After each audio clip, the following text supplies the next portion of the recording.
برباد كيكي أكنت مان كان كيسا كاني أكنت أفاول كاو برباد أباتا من نكابرنا Jimmy gudi Jimmy di ma afan ke hakam. no Di ay situ afan na oto ka. bula Oconya tajira oto bula kaliti. isa abban Afan ke man wali oto bula kabi ani isa hati bara kuma ani ay jolle kaze kute hati bara kuma ani. darti sana ta o barbado Situ beka. beeku miti wal gorsuudha kun akka nama biyyaatti nuti oromoo maccaati isin jimmaa yoo taatan oromoo iluu yoo taane nuti oromoo maccaati walitti qabna aadaa tokko walitti qabna afaan tokko walitti qabna Ada tokko kana walitti qabna afaan tokko walitti qabna malee warra tokko walitti haadha qabna manaa haadha tokko walitti qabna. waan qabnu waliin qabna abbaa tamaam waan qabnu waan addatti qabnu tokko hin qabnu Akkana gaafatu na dhaaliga. dhaaluudha miti amma dhaaluun hin hafu yoo isin as takaakkaluudha baattan haadha kuma harka qabadhaati wookii deema gaafa wookii deemtan immoo akka dheen gadda jimma deemtanii kooriidarii irratti fincooftanii birrii 3,000 qaxxaamtan sana akka hin goone haadha kuma wajjin gaafa deemtanu karaarraan goggorinaa manni fincaanii jira manni fincaanii ammayyaan qoqophaa'ee jira kooriidarii jira bakka sana geessaati bashannansiisa kaaffee geessaati keekii fuudhanii adda kana irratti dibuu gaafa Haati kuma warra abbaa tamaami moo boleetti isaaniiti? Warra haadha kooti. manaa isaaniiti haadha manaa isaaniiti qabeenya gatii qabanuudhaaf jaarsa haadha kuma abbaa haadha kuma gowwoomsanii fuudhan ijoollummaadhaan jaartiin bashannanuu barbaadu nama qalamii tamaarreedha akka abbaa kumaa qubaan miti kan farra manaati kuma akka abbaa tamaam abbaan tamaam qubaan farramu wanti tikeetii irratti iyyuu risiitii irratti hin Maal ta'u yoon koronyoodhaan farrame yoon koomeedhaan farrame si galcha. abbaa tamaam sitti Alaa isa kanaan hin ganaa qubaatiin ani itti riga.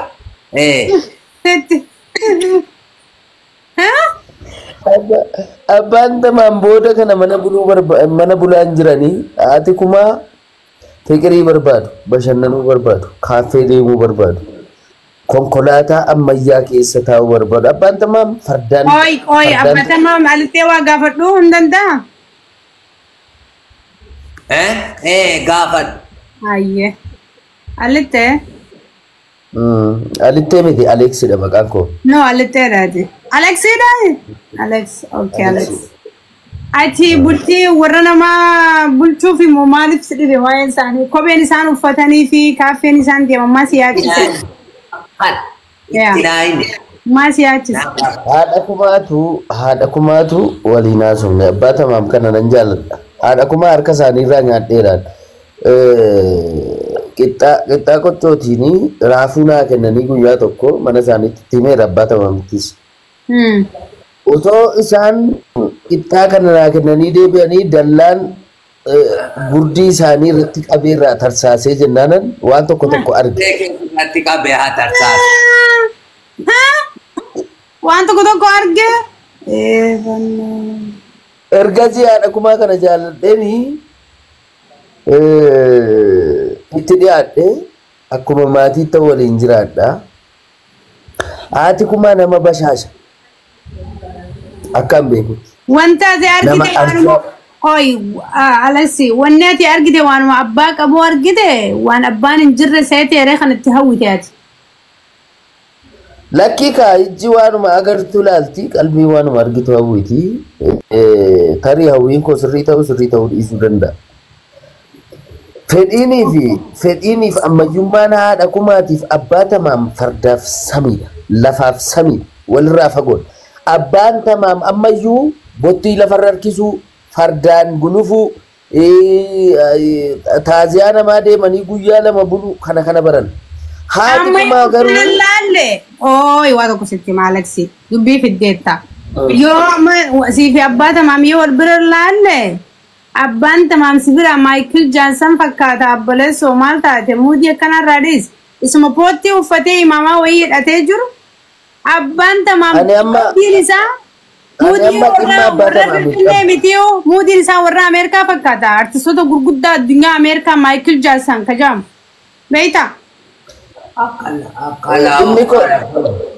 Dhimmi abbaa tamaa dhimmi koo dhimma abbaa tamaa miti dhimma Inumaa dhaqnaati si malee caala haadha jechuu barbaadeeti haati kumaa si kana yoo ifaaf sidattee usin argitu bara abbaan tamaaf dukkana keessaa uni ifa halaal fuulli isaa nuura qaba ilkeen isaa fatatti jettee jirti.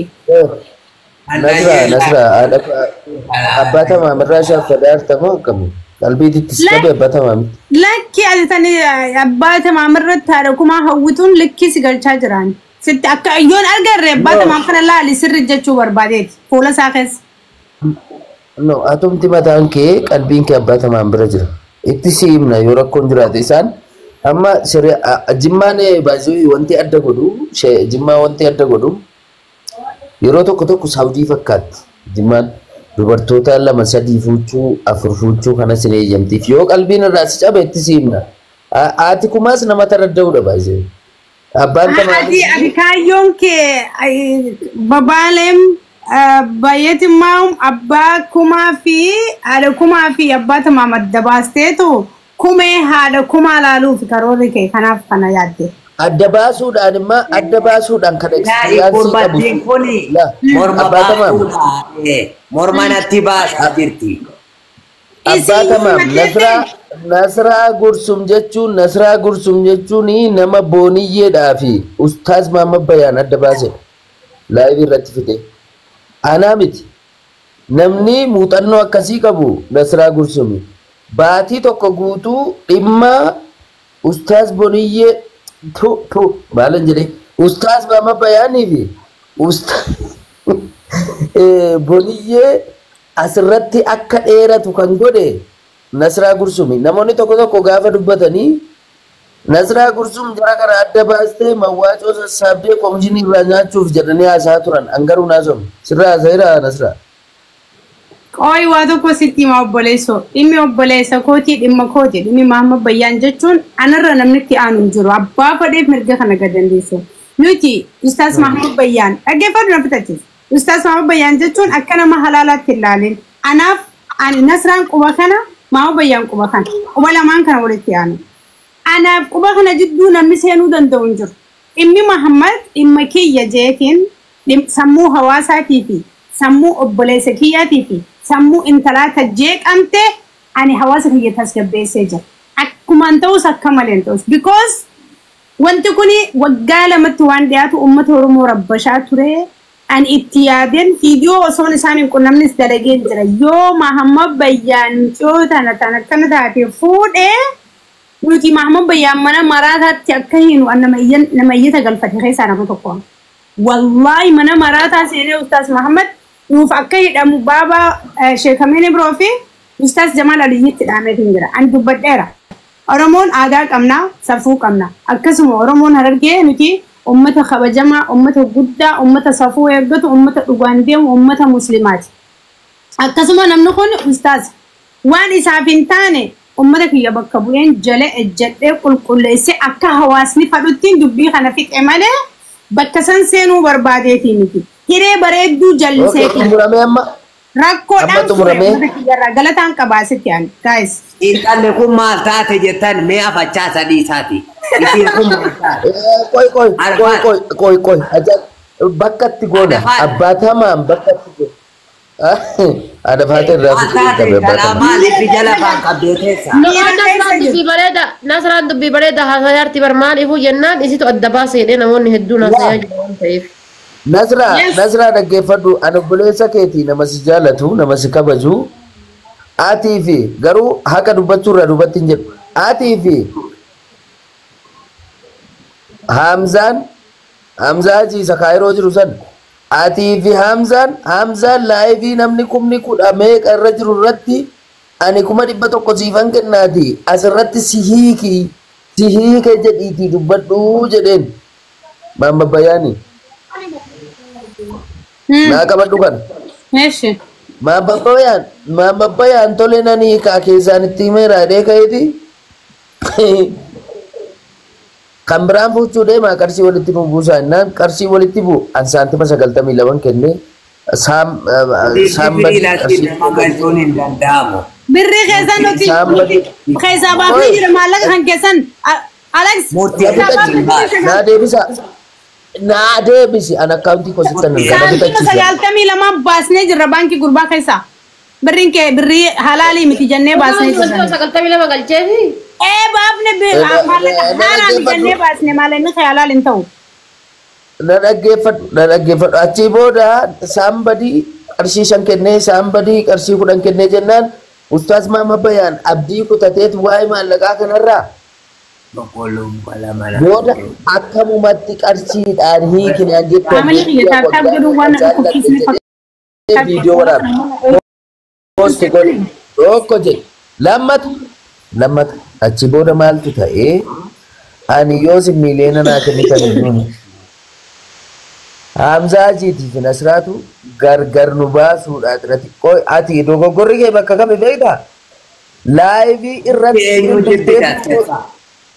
utuu intalatti himin laayivii irratti waraabdee waan silaa personal ofii keetii individuaalii haasofsiisuu qabdu haasofsiisuu keetti dogoggora. Jarri kun utuu gargar baani. Asinaa qabi yeroo obsiga ani booniyeenis dhaggeeffadhu booniyyeen ragaa naabaati Mahammad ragaa naabaa miseenjaraan gurubbii fideetiin booniyyee fi Mahammad haaseesse sii galee dura muciyyoo dubbiseen sagalee si waraabbadha deebi'eetiin itti himeetiin waraabe by the way ani dhugaa uummata agarsiisuuf jaarsa akkana goote jaarsi jala laltee bakka narraa harkate jeesi jalaa tare dhagee hawaasni akka booda kijibduu naan hin jenne Nasraan dubbii bakka hin qabneef deemte naan hin jenne alletti isin galee qabii fi jaarsa kanaaf ati haftee jirti dhaggeeffadhu naan hin jenne sagalee si masrajjaa kaayyadhee Mahammad Bayyaan jaartii ta'e fi gurubbii waliin nu godhi jee Mahammad Dawwalee gurubbii waliin nu hidha isin jetteen akka eenyuutu si dhiisee deemee faksii firraa godhuun wallaallee sagaleen sanillee hin jirtu yoo barbaaddan garuu akka ati gargaaramtu akka fuutu waan barbaaduuf ani dirtsii beesitti himaa jira natti eenyu fa'itu gargaarsaan fuudhe hanga yoona eenyu fa'itu booniyyeetu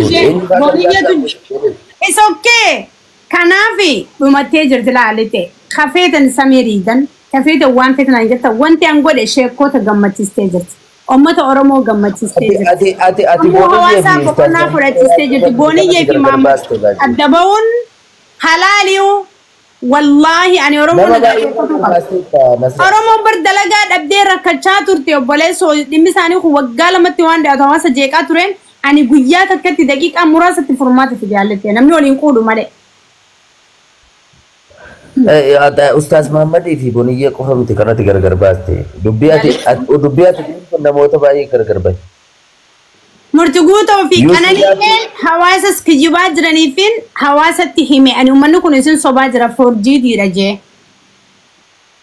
Samriinaa fi dachaasillee wanni kun dhugaa miti forjiidhii waan jiru walumaan miidiyaa irratti agarree dhugaarra dhaabbadheen dubbadde an fuula namaan barbaadu namaas hin sodaadhu garuu waan dhugaarraan deebu hawaasni kun waan takka waan kijibaa fi fakkeeffatan irra qabeen beeku ani gilxanyaa nañ እውነተኛ nañ ፋሪ አይደለም ጀግና ነኝ በቃ አማርኛ ሞሪስ ፕሊዝ አካ ኦሮሞት መጋገን ቀባርታ አፋን አማራሪስ I am sorry my brother sorry so much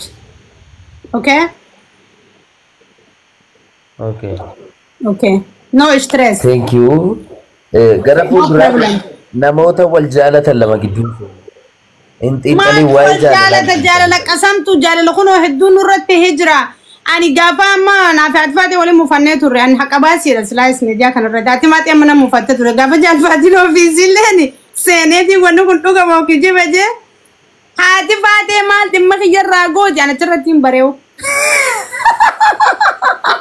agazet waltani na fi hati fate